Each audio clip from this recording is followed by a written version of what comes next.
Hello, this is the Red Leg A1 coming to you from the Peaceful Glen Homestead here in Central Virginia.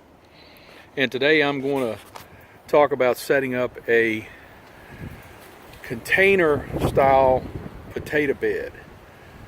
So what I do is I start with 55-gallon plastic drum that you can pick up in many different combinations from different locations, and I use a just a standard 7.5 inch circular saw. Lay the barrel over on its side, and if you notice these barrels, they typically will have a ridge right there and a ridge right there for the purpose of stability and sturdiness. And what I do is I just lay the cutting pad down against this particular ridge right here for a guide, and I just start cutting all the way around. Very simple, very easy, no big deal. Then once I get the barrel cut in half, and you can see that that's the bottom side of the barrel and that's the top side of the barrel, it's turned upside down. Then I go about drilling holes. These are weep holes for drainage, and I put 4 holes on the bottom side, and then on the down towards the bottom, and on the underside I'll drill 4 holes. And this is nothing more than a 1-inch El Cheapo hole saw that you can pick up from the big box stores. And now the real secret to this is once you get your barrels cut, you put a 4x4 down, and this is just some old scrap wood that a friend of mine gave me off of one of his projects, and that's 4x4. It's probably 20 years old, still in great shape for this kind of purpose.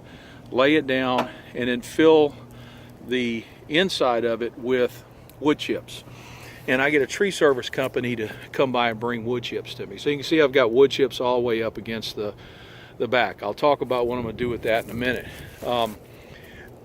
Then you come into the barrel excuse me, and I fill the bottom of the barrel to about right here, which is approximately 6 inches, with wood chips. These are cured wood chips, composted wood chips. They've been sitting around for about a year. They're in great shape. And then I come on top of that with a little bit of leaf mold, maybe about 6 inches. And then what I've got here is about 6 inches of nice compost, cured compost that's been around for about 6 months or so, and real nice looking. Now once you get that done, you're ready to plant your potato. These potatoes have been in my greenhouse chitting out for, I don't know, probably about 4 weeks now. If you notice, you don't have these long leggy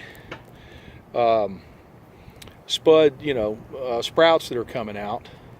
It's these little nodules, and that's what you want when you plant your potato. These were starting to get a little bit on the, they were starting to go. And this is a red potato here, and this particular potato is a Kennebec. So the point that you got to remember is you can't just take this potato and cut it and then expect to be able to plant that in your soil. I'm trying to open up my pocket knife here.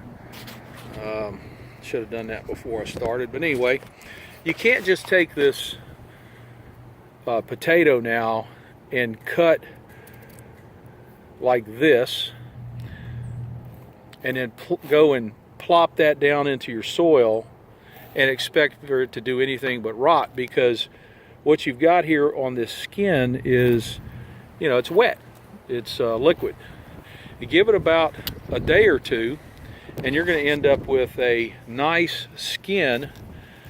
And if you look at this potato here, it's not wet at all. It's skinned over, and this is ready to plant.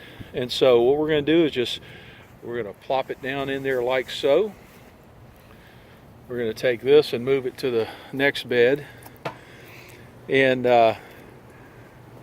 then we will take these red potatoes and we'll kind of space them out.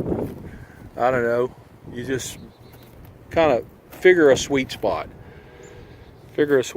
for yourself. And so what I've got is I've got 5 pieces. All right, so I've got 4 on the outside and 1 in the middle, so that's going to work for me.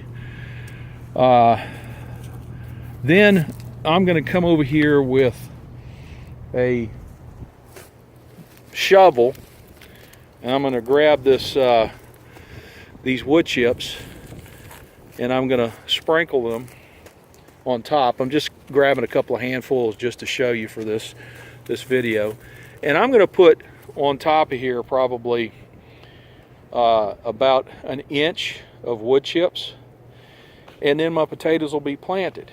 Now, the last thing that I'll show you is this is a piece of vinyl mini blind. I just simply, I don't know, it's probably about a 30-inch mini blind. I cut it in half and stick her in there, and then write red potato on there. Now I know what I've got inside this container. Now, as the potatoes begin to grow and the plants come up, if you'll remember in your potato planting history, the potato wants to kind of rise up out of the soil, and then you can take wood chips or wood shavings and begin to just sprinkle them around, and you want to keep that potato covered so that it doesn't get sunburned. It protects the potato from, you know, predators of whatever sort that wants to come and dig around. The main predator I'm concerned about is chickens that fly over the fence. Now, your plant grows, and you've got a nice green plant out here. It flowers up, and after it flowers, then the plant begins to die off, and shortly after that you can go in and harvest these potatoes. In that case, what we're going to do is just take this container, and we're just going to flip it over and you know, let our potatoes kind of loosely fall out. Or you can take a little you know, hand tool and dig them up, whatever. But anyway, it's nice and easy, lemon squeezy. I suppose that these 3 containers right here will produce in the neighborhood of maybe 25 to 50 pounds of potatoes is what I'm expecting. And there's a lot of other videos out there on YouTube that talk about this exact same type of planting method, and I would you know, go and take a look at them as well. And thanks for taking a look at us, and we'll talk to you again soon. This is the Red Leg A1 out here.